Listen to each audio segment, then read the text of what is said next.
कर्मानुसार दोस्त रिश्ते नाते बदलते रहते, कर्मों की वजह से लोग मिलते हैं और बिछड़ते हैं, सुख और दुख भोगते रहते हैं। माता पिता दोस्त दुश्मन ये सिर्फ कर्मों की वजह से मिले।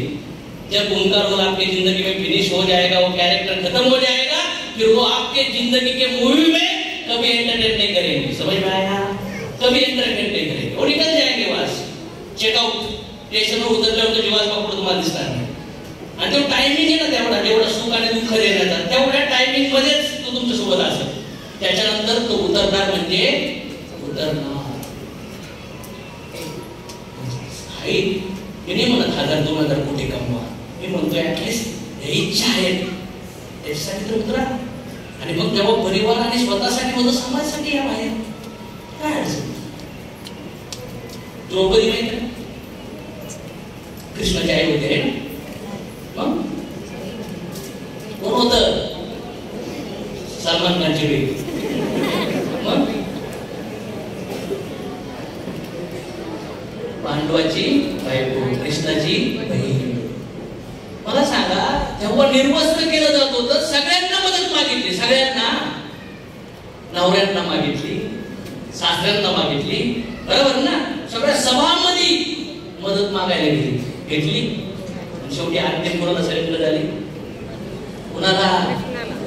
यस। जेव्हा भगवंताला कळतं की सगळे गुण तुटलाय आणि आतून माझ्यासाठी तडपतोय, तर भगवंत येतात, मार्ग दाखवतात।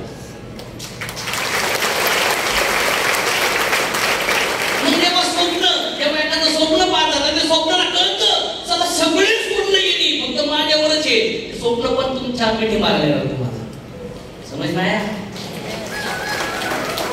जेव्हा स्वप्नाला कळतं हे माझ्यावर डिपेंड नाहीये, तेव्हा स्वप्न काय करतं? दुसरं लग्न करायचं। नाही कळलं का? आमच्याकडे काय आलं देव, आमचे टार्गेट काय आले? ते म्हणलं सर आपल्यासाठी लई येणं झालाय। कामयाबी के पीछे मत भागो, कामिल बनो, कामयाबी झक मार के पीछे पीछे है। कुठल्या पिक्चरचा आहे? चक दे इंडिया, 3 इडियट। साला आपण या डायलॉगवर लई मोटिवेट झालो। आपला आमिर खान आपला कोच, साला त्यांनी त्यावेळेस आम्ही टेन्शन मध्ये होतो, शिक्षण नाही झालं, त्याच्यामुळे आपण गेले, पण त्या डायलॉगने साला फिनिश, काबिल बनो कामयाबी, साला त्यांची पिक्चर काय, मतलब कोणी पण येऊ द्या, आता काम होणार।